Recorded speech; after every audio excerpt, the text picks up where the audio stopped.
নরসিংদীতে বিচার বিভাগ ক্রিকেট টুর্নামেন্ট 2025 অনুষ্ঠিত হয়েছে।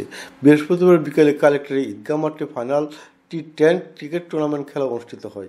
ফাইনালে নরসিংদী টাইগার্সকে হারিয়ে চ্যাম্পিয়ন হয়েছেন নরসিংহ কিংস। 1 ওভার হাতে রেখেই জয়লাভ করেন।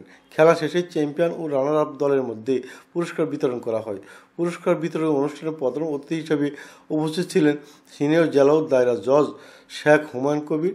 বিশেষ অতিথি হিসেবে উপস্থিত ছিলেন chief judicial magistrate Mohammad Lutful Majid Nayan, নারী শিশু বিচারক মোহাম্মদ আলী আহসান, অতিরিক্ত জেলা প্রশাসক রাজস্ব অঞ্জন দাস, গণপূর্ত বিভাগের নির্বাহী কর্মকর্তা এস এম মুসা, সিভিল সার্জন আমির রশিদ, জেলা হাসপাতালের তত্ত্বাবধায়ক ডাক্তার মিজানুর রহমান, আইনজীবী সমিতির সভাপতি আব্দুল মান্নান ভূঁইয়া, সম্পাদক নুরুল ইসলাম নুরুল নবী, পাবলিক প্রসিকিউটর আব্দুল বাসেদ ভূঁইয়া সহ সকল বিচারক, আইনজীবী, বিচার বিভাগীয় কর্মকর্তা কর্মচারীরা সহ হাজারো দর্শক উপস্থিত ছিলেন।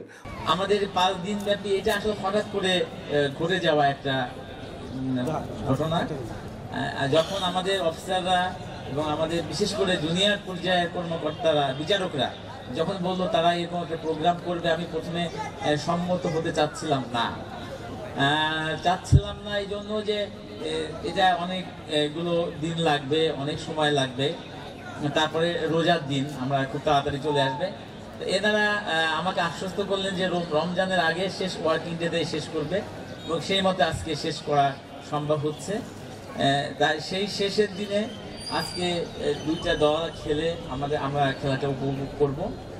আজকে যারা খেলছে, যারা খেলা দেখতে এসছেন, তাদের সাথে সাথে যারা আমাদেরকে আজকে আমরা বলার পর আমন্ত্রণে সাড়া দিয়ে এসেছেন, আমাদের জেলা প্রশাসন, জেলা পুলিশ বিভাগ, আমাদের সিভিল সার্জন অফিস, স্বাস্থ্য বিভাগের ঊর্ধ্বতন কর্মকর্তা, আমাদের পিডব্লিউডি এবং আমাদের সরকারি, সেটা হলে আমাকে একটু দলে রাখবেন আর কি, আপনাদের প্রতি অনুরোধ থাকলো।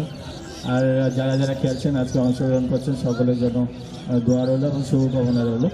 ধন্যবাদ সবাইকে। আসসালামু আলাইকুম।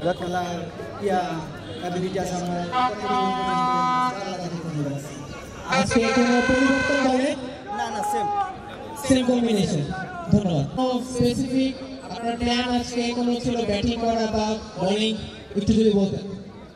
আসলে ফাইনাল ম্যাচ সবাই চাই প্রথম ব্যাট করতে, এখন বাকি যেটা আছে সেটাই পেয়েছি। ইনশাআল্লাহ আমরা আমাদের সেটা দেওয়ার চেষ্টা করব,